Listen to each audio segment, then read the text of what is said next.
What's up, you guys? Hope everyone is doing well. Hope everyone is staying safe. Hope everyone is staying sane during this time. Um, I promised you guys a video on my fitness journey, how I started, um, why I'm so passionate about it, and just basically the whole thing. I'll be honest with you, this is my third attempt at making this video. The first one, I had done the whole thing and I went back to look at it and I looked like a nervous train wreck. Then my second video, I had something on my face and I was like, I can't post this. So this is my third attempt, you guys.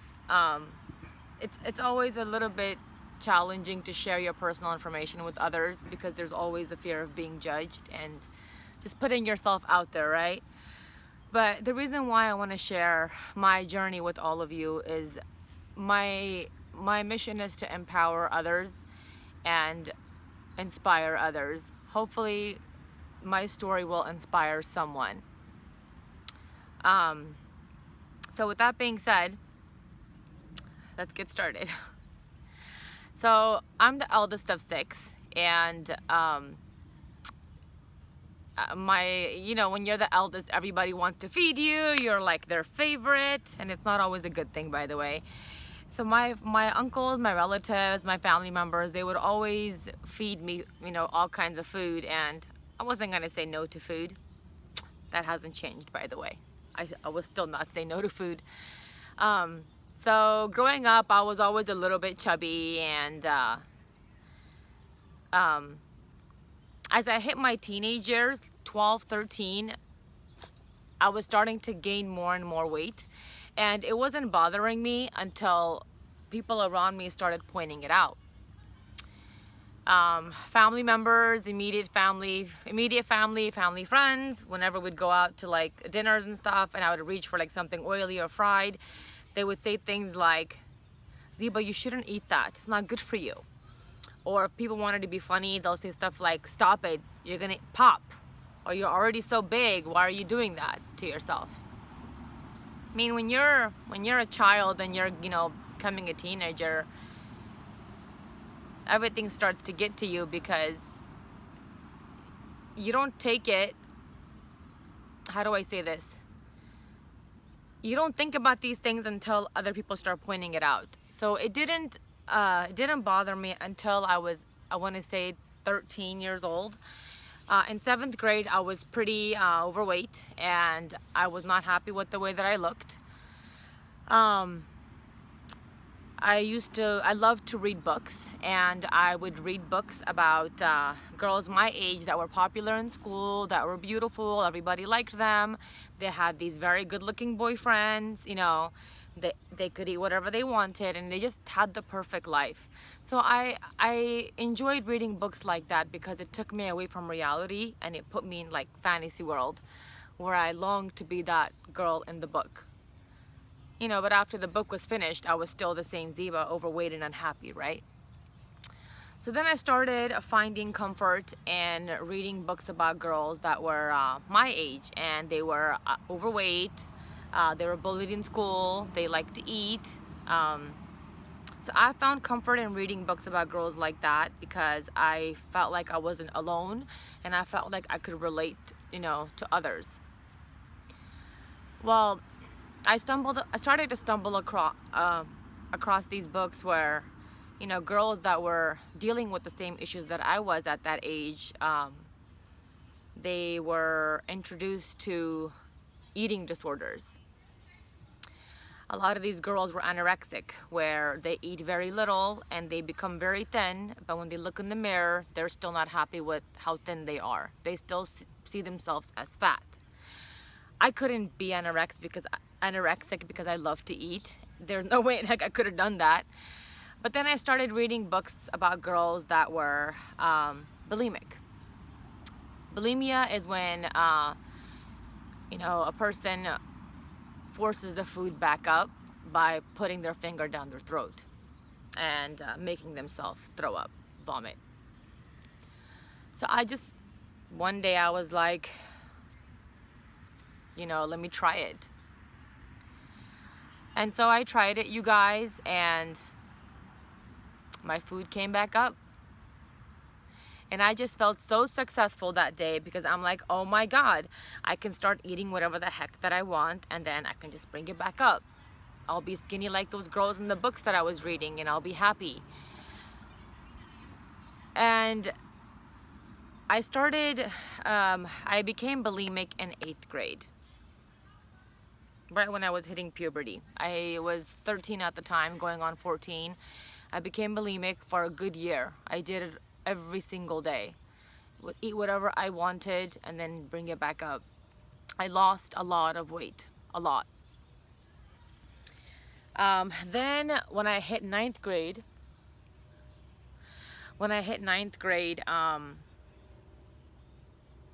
I started buying smaller clothes, and I was starting to slowly feel a little more confident in myself. I was a good student. I was always 4.0. I enjoyed going to school and all that. We had this class called Prep for College, and that class basically prepared you for college, right? We would go on field trips to different schools. And I remember I was feeling sick for 2 days where I didn't have an appetite to eat at all. And we were going on a field trip to, I want to say, UC Santa Clara. And I was just so excited. I didn't want to stay home, even though knowing that I did not feel good. So we went on the field trip, and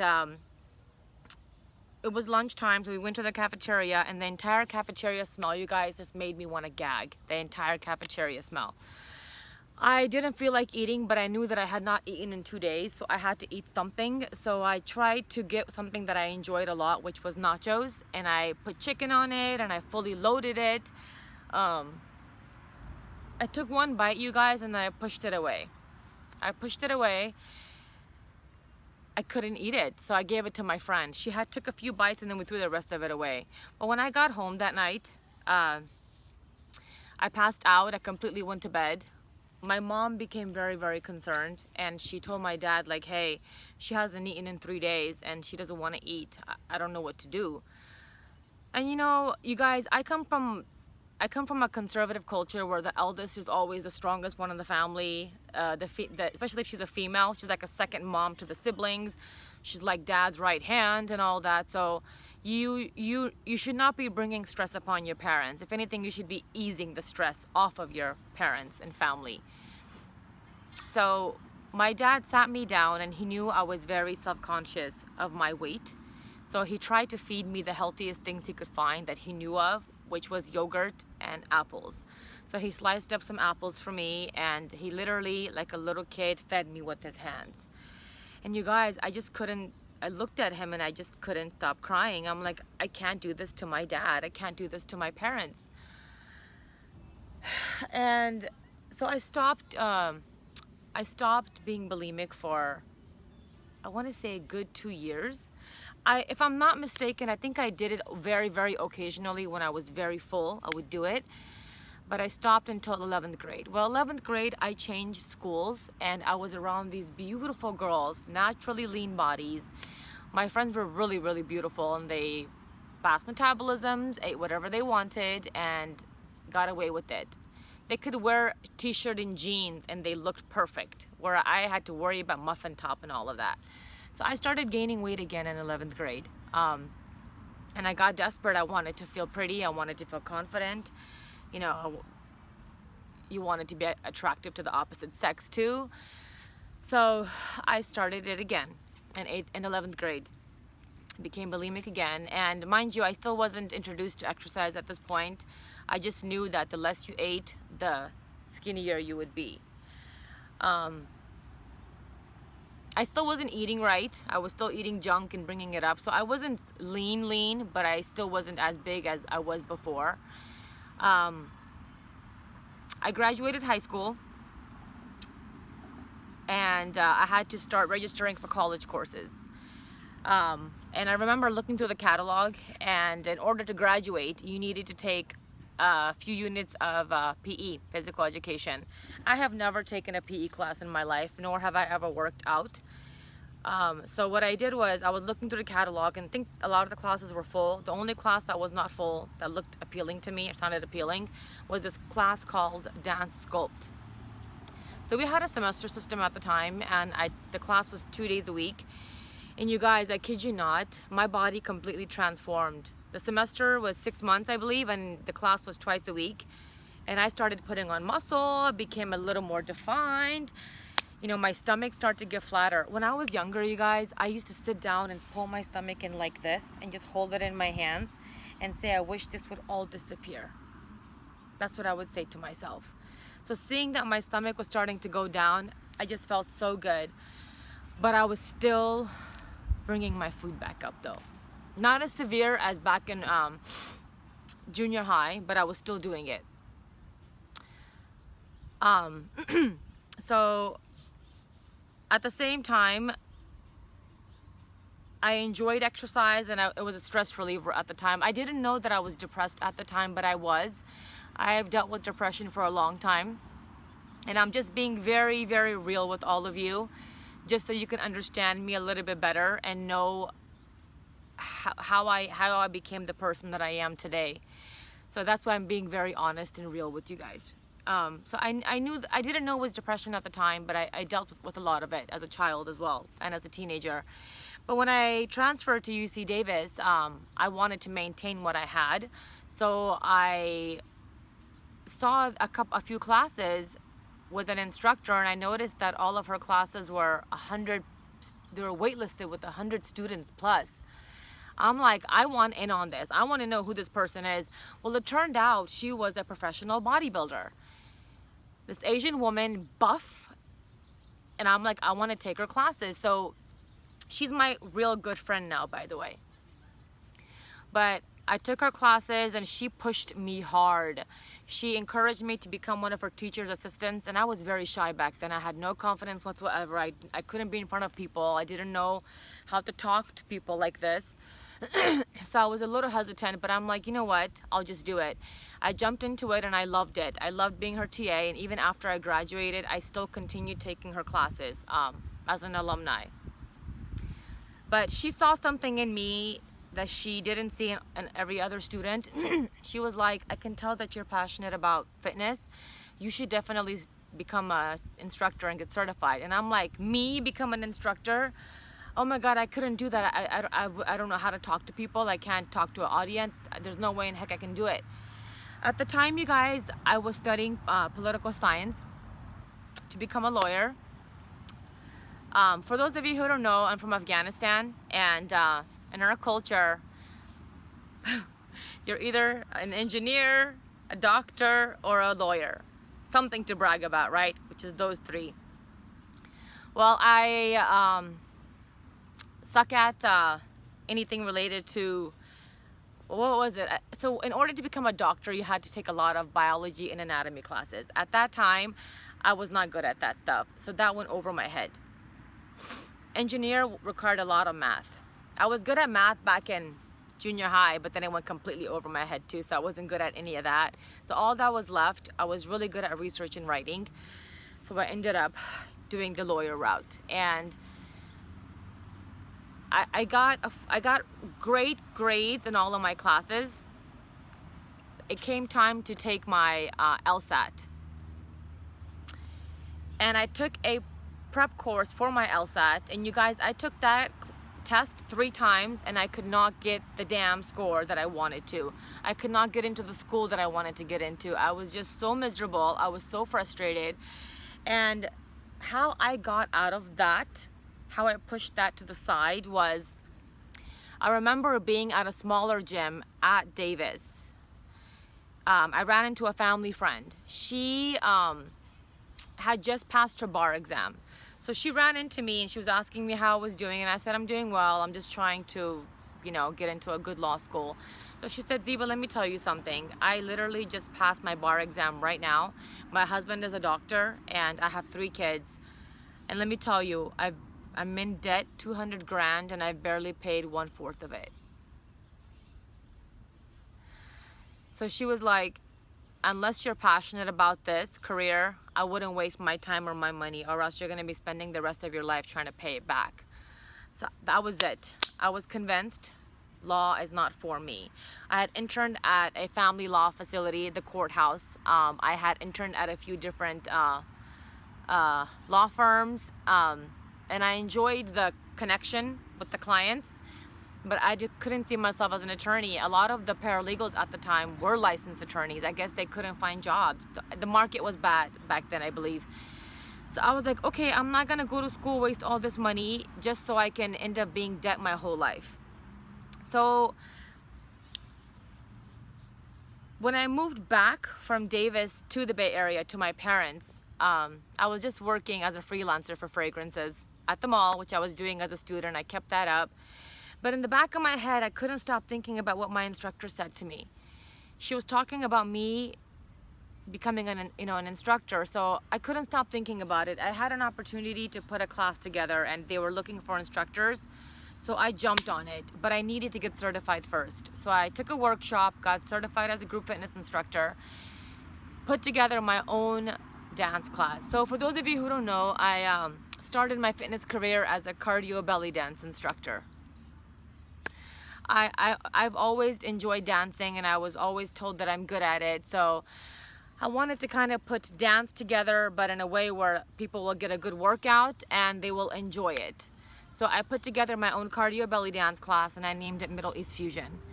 I remember when I got offered the opportunity, I was very nervous and I had 1 week to put my class together. So I had to put a routines to 10 different songs. So I had to choreograph 10 belly dance routines in less than a week to 10 different songs. And when you really want something, you just make it work. So I put it together and I made it work. And you guys, my first class, I was a nervous wreck. The stereo messed up a little bit too. And I had people in front of me, but I couldn't see any of them. My mission was to get through this class, just do it. But I got a lot of positive feedback and a lot of people did enjoy it. So that kind of kept me going. I started enjoying teaching. And I started branching out at different gyms. There was a time where I was teaching at 4 gyms and I was teaching belly dance at 4 different gyms, about 7 to 8 classes a week. But what I really wanted to do was teach strength training. That's what I really wanted to do. I wanted to teach women how to feel strong. And I don't know how to say this properly with the right words, you guys, but I come from a culture where I was always told that a female cannot do what a man can do, what a male can do. Female cannot always do what a male can do. And that did not sit well with me. It did not sit well with me. I'm like, why? Why can't I do what a male can do? I was told the way that I was raised, male can go wherever they wanted. They could wear whatever they wanted. They could dance wherever they wanted. They could say whatever they wanted, but I couldn't because I was a female. Yeah, that didn't sit well with me. So I guess with working out, with exercise, I started to feel a sense of empowerment and I started enjoying it more. I just felt good when I was doing it. So I really wanted to do strength training. I wanted to teach it, but I didn't have the opportunity. So I still needed to find a job. I mean, I couldn't pay my bills with just being a cardio belly dance instructor. So back to being a lawyer, I was like, let me just take it down a notch. Let me become a paralegal instead. So I went back to school, went to paralegal school, got my paralegal certification, had an internship, which ended up which turned into a job. They hired me after the internship was over. You guys, I was a paralegal for 10 months. And let me tell you, I dreaded every single day. I hated it so much. Every morning I would wake up and I'm like, I do not want to go to work. I don't want to be around those people. I don't want to be sitting in front of a computer for 8 hours a day. Regardless if I was good at the research, regardless if I was good at, briefing the cases, searching, whatever. I did not enjoy it. So I quit after 10 months. And I kid you not, you guys, there was like a big burden that lifted off of my shoulders when I quit that day. So anyways, that was out. Paralegal, all that was out. I had the opportunity of putting my own, no, so I reached out to my group fitness director of one of the gyms, and I said I would really like to put my own interval training class together. And they said, okay, put it together and let's get started. So I had to figure out how to format a strength training class now, something I've never done, but somehow I pulled it off. And that class, you guys, was such a huge success. I think it was even more successful than my cardio belly dance class. It got really, really busy. A lot of the girls that took my class, which is twice a week, they were seeing results with just twice a week, and that just made me so happy. One of the things that I really enjoy about teaching is when you come to your class and you have all of these people waiting for you, and you're just like, oh my God, all these people are here for me. I'm bringing something into their lives that they appreciate and they enjoy. And that was just the best feeling ever. So I put my own interval training class together, was teaching that twice a week. And then I got offered another strength training class at a different gym. Well, I got offered a job, I got offered a position on a day that I was already teaching 2 classes. So now I would be teaching a class in the morning, interval training class in the morning, another one in the evening, and then I had to rush over to that first gym and teach my Middle East fusion class. That's 3 classes in one day. So those of you who have taken my classes, you know that they're not easy. I myself burn 700 to 800 calories at a minimum when I teach. So teaching 3 classes in a day, imagine how many calories I was burning and how exhausted I was at the end of the day. But I wouldn't give it up for anything. I don't regret it at all. As tired as I was, as exhausted as I was, I don't regret it. It was awesome. So anyway, so now I'm teaching strength training. I'm teaching a cardio belly dance class. And you guys, my parents did not know that I was an instructor for the longest time. How am I going to tell my mom, yeah, Mom, I'm teaching a workout where you're shaking your ass the whole time? I don't think that's going to sit well with my mom, because when I told her I'm going to the gym, she goes, make sure it's an all-women's gym. Yeah, Mom, it's an all-women's gym, if you say so. It was not an all-women's gym. Come on, man. So how she found out was her friends started taking my belly dance class, and they would go and tell her, your daughter is a great instructor, we enjoy her class. And my mom was like, what are you talking about? And then she kind of put 2 and 2 together. She goes, no wonder Ziba has so many of those coin scarves. It's because of that. She's teaching. But by then it was fine because her friends enjoyed it, right? It was kind of like it was approved already, so she couldn't say anything to me. So that was it. So anyway, so after all of that, you guys, I'm teaching strength training and I'm teaching my dance class. I wanted to do a challenge for myself now. So I got introduced to bodybuilding. My friend, who's my friend now from back in UC Davis, my instructor, she always encouraged me to compete. But I was like, I don't have the confidence to be on stage in a bikini like that. I can't do that. But I'm like, you know what? What's gonna happen? This is another experience. My goal wasn't to become pro. I wasn't trying to make this a career, but I just wanted to see if I could do it, if I had it in me. So my first competition, you guys, I got last place. Literally, out of all the girls, I placed last. And I want to say it was 16th place if I'm not mistaken. Which is fine. Everything is a learning experience. After that, I was like, it's okay. I'm gonna get back up. I'm gonna do this again, and I'm gonna kill it next time. So I researched a good coach. I hired a good coach. I hired a woman to customize a great bikini for me, and I did everything the way that I felt was the right way. And I placed 2nd place in my second competition. So I was very thrilled. I was very happy that I put my mind to something, and then I was able to do it. Well, then I started thinking, maybe I just got lucky. Maybe this was just pure luck. Let me try it again and see if I have it in me. So I don't know how I did this, you guys, because the dieting part was really hard, and I love to eat, you guys know that. but I managed to keep a lean physique from my competition. So my second competition was, I want to say, early April all the way to November. I was able to maintain a lean physique. When my coach saw my pictures before our prep started, she was like, wow, you look great. Yeah, this is going to be an easy prep for you. So I don't know how I did it, but I ended up doing the SAC show in November, and it was a really hard, show. I had a huge class. 30 girls were in my class, and I placed 5th place.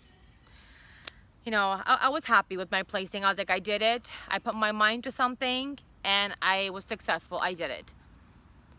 But then I was like, okay, the wheels started turning again. I was like, but what about that show that I didn't place in? So I wanted to go back and redeem myself for that. I'm a competitive person, you guys. I couldn't help it. I couldn't let it go. Well, as I was prepping and working out, I had to put more muscle on my lower body. That's what the judge said. I needed more muscle on my lower body, everything tighter and all that. But my legs started hurting. Anytime I would squat, my knees would hurt. And just sitting down like this, my knees would start hurting. I didn't know what the heck was wrong with me. I thought I had fractured both of my knees. I got really depressed again. I got really sad. And so I went to go see a specialist. And when he met with me, he was working on me, and I was in so much pain, you guys. And he asked me, when was the last time I got a deep tissue massage? When was the last time I foam rolled? And I just got quiet. I was like, oh my God, I have never gotten a deep tissue massage or even a massage in my whole life. He got so mad. He's like, okay, you're a young girl teaching fitness to people, but your body is that of an old lady. Like, you're taking care of other people, but you haven't been taking care of yourself. That's not gonna work. So I started seeing him getting body work done once a week. And then he asked me, he goes, have you gone back to training your legs yet? And I said, no, I'm very nervous and scared. I don't want to hurt myself. So he suggested that I hire a powerlifting coach. And that's how I got introduced to powerlifting, you guys. I was trying to compete and get ready for that show that I did not place in. I got introduced to powerlifting. I got introduced to my coach, Jesse Burdick. Amazing coach, by the way. And I approached him and I said, I would like for you to help me put some muscle on my lower body. So we did that for a while, but I noticed that all my friends that trained there, they were doing a different program. So with Jesse, he puts the powerlifting program on the board, and people just come in at their own time, do the workout, and then they leave. So I was starting to feel a little bit left out, isolated. So I was like, I want to do that program. So I started training with my friends that did that program on the board, and I just fell in love with powerlifting. My goal has always been to be strong as a woman, both mentally and both physically. And I feel like I just kept progressing that way. It came from teaching a really intense cardio belly dance class to teaching strength training to competing in bodybuilding, and now I'm jumping to powerlifting. So it just seemed like the perfect perfect thing to do. So as I was powerlifting, there's technique and there's all that. There was a lot of times when I felt like I didn't belong, I wasn't doing anything right, but I stuck to it. I was like, I'm gonna get this right. And then I noticed so Jesse usually, he used to hold slingshot record breakers at CSA Gym. And most of the lifters there would participate. They would lift, they would compete in there. So, I didn't think I was good enough. And I'm like, I'm not going to make a fool out of myself and register for the meet and not do good. So I didn't even think about it. So I remember one day I was working out and my coach comes up to me and he goes, hey, you gonna jump on this meet or what? And I looked up at him and I was like, are you talking to me? And he's like, yeah, you've come a long way. Your numbers have gone up. It'll be fun. Give it a shot. It's just for fun anyways. And I was like, okay, if my coach thinks I'm good, then I'll do it. And you guys, it was such a good experience. It was so much fun. I was able to train with all my friends. We all did great. It it was the best feeling ever. And from that day on, like, I fell in love with powerlifting. The kind of empowerment that it gives me as a female, I don't know how to explain it to you in words, but let me just tell you that I feel amazing every time I powerlift. I'm able to squat heavier than I ever thought I could in my life. I'm able to deadlift. I used to suck at deadlifts, and we're always learning every single day.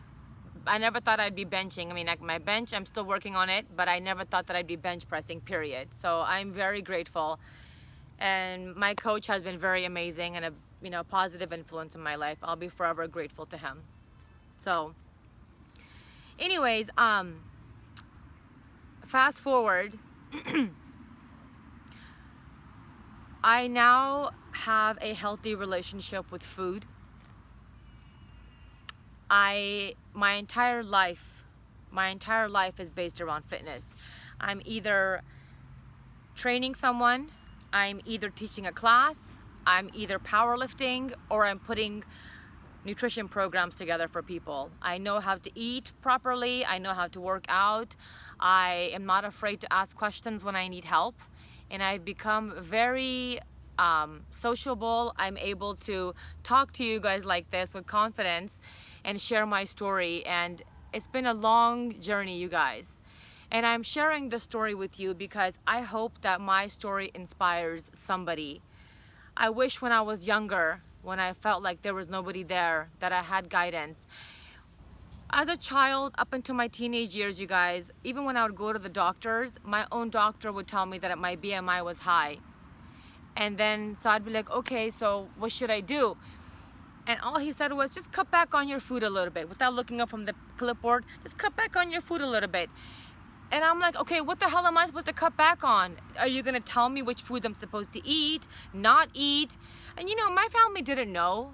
There was no gyms or proper eating back in Afghanistan. All they knew how to do was survive, not starve. So it was very frustrating. I feel like I had to learn everything on my own. And I just wanted to kind of share my story with everyone so they know that if I could overcome all of those, you guys can too. Anybody that's struggling with leading a fit and healthy lifestyle, they can totally do it. You just have to put your mind to it, and you just have to want it. I've sacrificed a lot. I've sacrificed friends, time, my career, everything to be where I am today, and this is just the beginning for me. There's so much more that I want to do with fitness, you guys, and I just want to keep on, going forward. And I just want to say thank you to all of you for your support and your love, and for helping me become more confident enough to share my story with you. It's really hard because you don't want to be judged. You don't want people to think anything of you. But honestly, at this point, I just hope that if anybody is struggling with their weight, with eating disorders, with body image issues, just want you to know that you're not alone, and if there's anything that I can do for you, please reach out, because I know how it feels. If not, reach out to somebody else, get the help that you need, but just remember, there's a light at the end of the tunnel. You just have to be willing to work hard for it. I hope this video inspired you guys, and again, this was my third attempt. Hopefully third time is a charm. If you have any comments, if you have any questions, if something sounded confusing, or if I left something out, just comment below. And hopefully this will be my first video of many. Hope you guys are doing well, and I will talk to you guys soon. Thank you so much. Love you guys.